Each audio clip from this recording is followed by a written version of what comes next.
President Obama has set a record for granting the most presidential pardons in a single day. Jennifer Lammers is in the newsroom with who is on this list. Jen. Derry, yes, 78 people. That's the most of any president, bringing Obama's total number of pardons while in office to 148. He also shortened the sentences of 153 others today. As he's done throughout his entire presidency, Obama mainly focused on convicts who have been brought up on nonviolent drug charges. The idea, of course, to lessen the load in the prison system, but not everyone is on board. In 1985, I made the biggest mistake of my life. I got involved with drug activity. More than 20 years ago, cash-strapped and under the promise of making a quick profit, Anthony Papa agreed to run 4.5 ounces of cocaine to someone he'd never met. So like a carrot dangling on a string, I did it.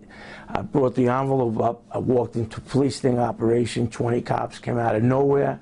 I was placed under arrest, and my life was over as I knew it. Papa's sentence, 15 years to life, and he served 12 of those years at Sing Sing, earning a degree, working in the prison library, until he got a pardon from then-Governor George Pataki.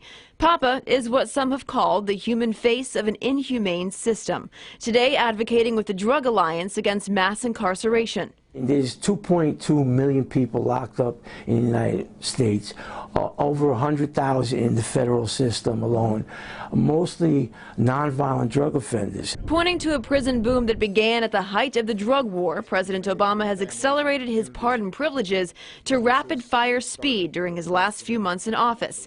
Critics, like New York City Councilman Joe Borelli, say while clemency for nonviolent drug charges makes sense, what about the others? Unfortunately, the majority of the people that President Obama has pardoned are not. These are people that were convicted of trafficking, cooking, and dealing in some of the worst controlled one substances we have.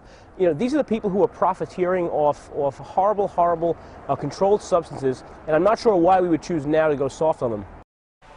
There has perhaps been no stronger critic than President-elect Donald Trump. Back in October, during another wave of pardons, he slammed President Obama from the campaign trail, warning voters their safety could be at risk if the president continues to release prisoners ahead of schedule.